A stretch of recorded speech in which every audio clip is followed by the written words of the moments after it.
इसी लालच की वजह से किश्ती डूबने जैसे वाकयात में कई जानें ज़ाया हो जाती हैं। साहिली इलाके को मकामी लोग कब्रिस्तान भी कहते हैं। 80 और 90 की दहाई में क्वेटा के रास्ते ईरान, फिर तुर्किया और वहां से यूनान या किसी और यूरोपीय मुल्क पहुंचना काफी आसान था।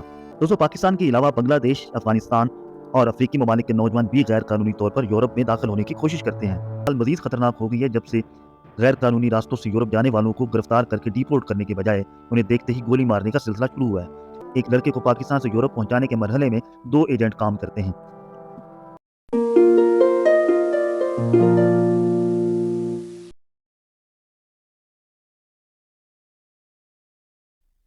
अस्सलाम वालेकुम दोस्तों, गैर कानूनी तरीके से यूरोप जाना हजारों नौजवानों की जान ले चुका है, लेकिन इसके बावजूद ये सिलसिला कम नहीं हुआ। गुज़श्ता 10 सालों में इटली के रास्ते तकरीबन 26,000 नौजवान अपनी जान गंवा चुके हैं। इटली के साहिली इलाके को मकामी लोग कब्रिस्तान भी कहते हैं। ये सिलसिला कब और कैसे शुरू हुआ?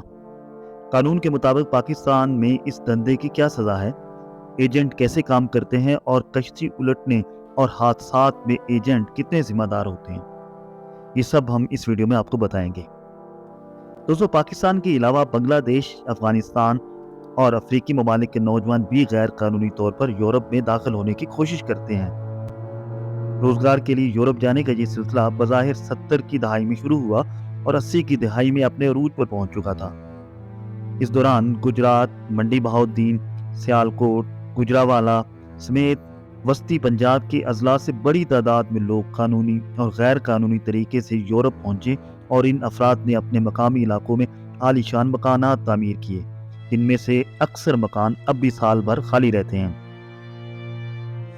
देखा देखी मकामी अफराद में दूसरों की आसाइशों को देखते हुए लोगों में यूरोप जाने का रुझान बढ़ने लगा। ऐसे में कई ऐसे नेटवर्क और एजेंट्स भी मुनज़्ज़म होने लगे जो लोगों को गैर कानूनी तौर पर यूरोप ले जाने का कारोबार करने लगे। जहां तक बात है पाकिस्तान में यूं इंसानी स्मगलिंग पर कानून साजी की, तो इसकी रोकथाम के लिए पाकिस्तान में 3 कवानीन हैं, जिनमें ज्यादा से ज्यादा सजा 14 बरस की है। इनमें इमिग्रेशन आर्डिनेंस 1979 और उसके बाद 2018 में मंजूर होने वाले 2 कवानीन भी शामिल हैं। यूरोप जाने के 2 रास्ते हैं, एक जमीनी और दूसरा समुद्री रास्ता। 80 और 90 की दहाई में क्वेटा के रास्ते ईरान, फिर तुर्किया और वहां से यूनान या किसी और यूरोपीय मुल्क पहुंचना काफी आसान था। बड़ी तादाद में लड़के इस रास्ते से यूरोप पहुंचने में कामयाब भी हुए, लेकिन अब ईरान के रास्ते बॉर्डर क्रॉसिंग का दौर गुजर चुका है। वहां हलाकतों की शरह 100% है और कई बरसों में से कोई एक भी जिंदा सलामत यूरोप नहीं पहुंच सका। जबकि लीबिया से कश्ती के जरिए इटली पहुंचना बेहतर रूट है, और अगर एजेंट ज्यादा बंदे बिठाने के लालच न करे तो उसका रिजल्ट भी 100% है। मकामी एजेंट गैर कानूनी रास्तों से सरहद पार कराने के लिए डंकी लगाने की इस्तेलाह इस्तेमाल करते हैं।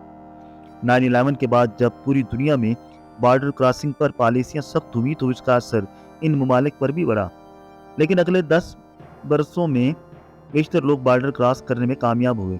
ताहम इस दौरान बड़ी तादाद गिरफ्तार होने के बाद डिपोर्ट भी कर दी गई। चंद बरस से सूरत हाल मजीद खतरनाक हो गई है जब से गैर कानूनी रास्तों से यूरोप जाने वालों को गिरफ्तार करके डिपोर्ट करने के बजाय उन्हें देखते ही गोली मारने का सिलसिला शुरू हुआ है। और यूं ईरान, तुर्किया और यूनान की सिक्योरिटी फोर्सेस की ऐसी कार्रवाइयों के बाद पाकिस्तान से यूरोप जाने वालों की लाशें आना शुरू हो गई हैं। जमाने के बदलते हालात देख के एजेंटों ने भी अपने रूट तब्दील कर लिए हैं। अब उन्होंने भी पैदल डंकी लगवाने की बजाय कश्ती के जरिए सफर शुरू कर दिया है। इनके मुताबिक नया रूट निस्बतन ज्यादा महफूज है और अगर एजेंट लालच न करे तो इस डंकी में रिजल्ट 100% है और जान का खतरा भी कम है। वॉइस ऑफ अमेरिका की एक रिपोर्ट के मुताबिक एक लड़के को पाकिस्तान से यूरोप पहुंचाने के मरहले में 2 एजेंट काम करते हैं। पहले एजेंट का काम पाकिस्तान से लीबिया पहुंचाना होता है, दूसरे एजेंट लीबिया से आगे इटली पहुंचाने की जिम्मेदारी लेता है। पहले एजेंट की तरफ से लड़कों का दुबई का वीज़ा लगवाकर उन्हें वहां पहुंचाया जाता है।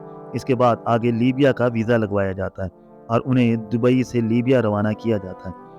इस पहले मरहले की एक बड़ी रकम वो वसूल करते हैं। लीबिया में अलग से एजेंट मौजूद होते हैं जिनके साथ पहले ही बात तय हो चुकी होती है और उन्हें लड़कों की तादाद और रकम की अदायगी के बारे में पेशगी ऑर्डर भी दिया होता है। ایجنٹ عموماً لیبیا سے اٹلی پہنچانے کے $1500 سے $2000 لیتے ہیں۔ یہ رقم پاکستان میں موجود ایجنٹ لیبیا کے ایجنٹ کو ہنڈی کے ذریعے بھجواتے ہیں اور رقم وصول ہونے کے بعد ہی وہ بھجوائے گئے لڑکے کو کشتی میں بٹھاتے ہیں۔ لیبیا سے آگے اٹلی پہنچانے والے ایجنٹوں کا یہ دعویٰ ہوتا ہے کہ انہوں نے فی کشتی کے حساب سے بحری ڈیوٹی دینے والے اہلکاروں سے معاملات طے کیے ہوتے ہیں۔ اس وجہ سے ان کو یہ لالچ ہوتا ہے کہ وہ زیادہ سے زیادہ بندے بٹھائیں تاکہ کم کمیشن میں زیادہ لوگوں کو سمندری ٹنکی لگوائی جا سکے۔ اسی لالچ کی وجہ سے کشتی ڈوبنے جیسے واقعات میں کئی جانیں ضائع ہو جاتی ہیں۔ سمندری راستے سے یورپ جانے والے پاکستان سے دبئی بذریعہ ویزا جاتے ہیں، جو کہ بالکل قانونی طریقہ کار ہے، لیکن وہاں سے اگلا سفر انتہائی پرخطر اور جان لیوا ہوتا ہے، جس کے لیے وہ ذہنی طور پر تیار ہوتے ہیں۔